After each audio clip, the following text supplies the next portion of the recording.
Are you smarter than a fifth grader? No. Those questions, how do they know those questions? They're trying to make it so little. Yeah, those are like the smartest kids. They're like, Are you smarter than a super genius little kid? No.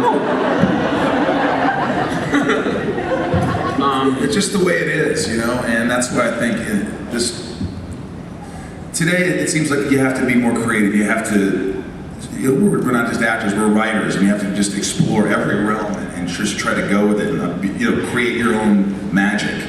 And if everybody's going with reality TV, then get your own reality show. I mean, use the internet. I mean, that's what it comes down to. You just can't beat them, join them, I guess. And it kind of sucks. You wish there were more shows on TV. You wish there were more movies being made. And So what would your reality show be? you're watching it, sister. We've got some ideas, actually. I mean, not James and I. Oh, we could. I'm sure Chris has some ideas. Chris is asleep. You had a great script, though. The one you showed me. You described it. Was that about my childhood? Yeah. We sold that. Awesome. Didn't get it made. Damn, that was so good. That was funny. That was nice. That was about my crazy childhood. Yeah. Wacky mom. You had one of those too. You have wacky mom too? Oh yeah. Wacky moms out there. Only the moms just yelled out, yeah! Who are we going to? What's up? Hey, you two are awesome, Smallville. My question is, I guess, for both of you. Growing up as a kid, I was a huge Dukes of Hazzard fan. So my question is, how was it working with John Schneider? And did you guys brag, joke on him, or do any practical joke on him because he used to be a Duke boy? Yes. You guys know the story about me and the General Lee, right? Sorry, that was yesterday's crowd. Well, I used to just,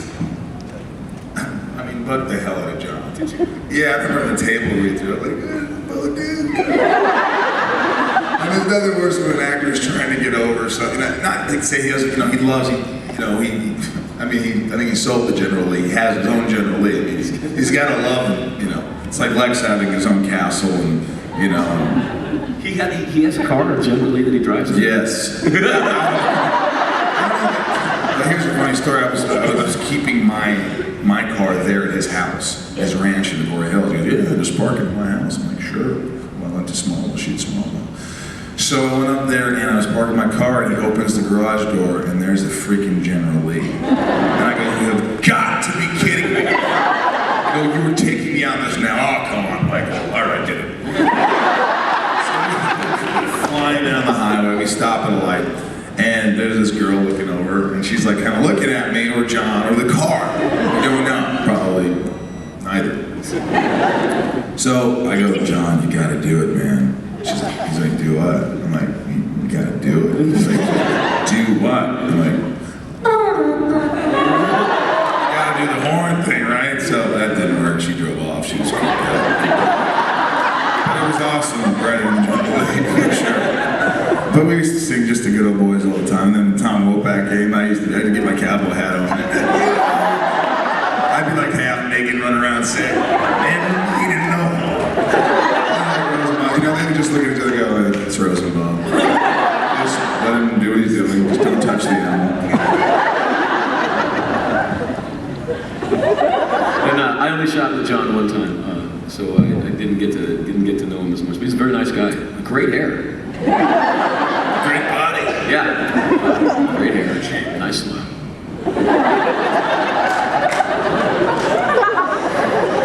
First of all, I'd like to say to Michael, I think it's awesome that you've come down and interacted with the people. I saw one of your sessions yesterday as well, and I think that's just so amazing. And second, for both of you, I know some actors say they don't watch their own stuff.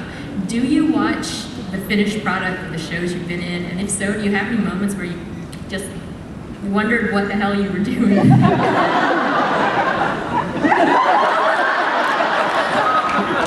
If not, you got a problem. If you look at yourself and go, oh yes, you are a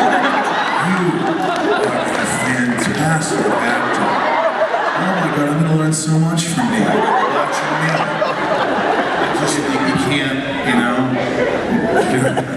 Laurence Olivier. I learn a lot. I know what to watch.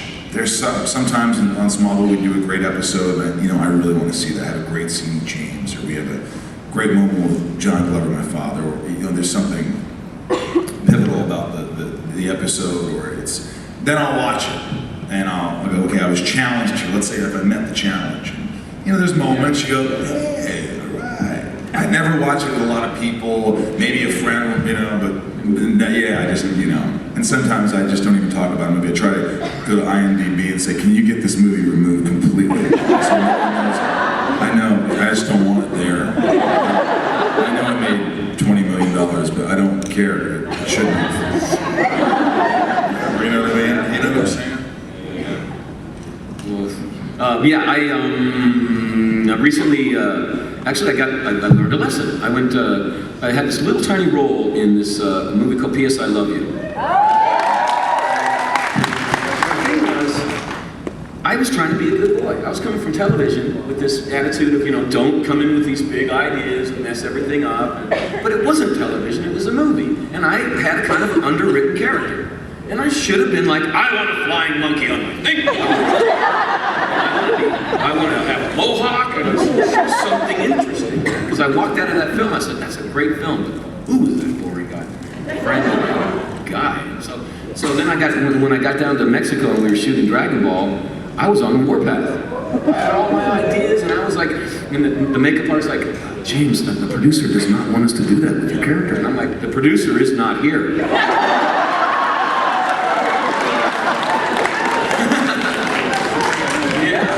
It was full-blown mutiny, because I would really rather get fired than not do it the way that I think we should be doing this.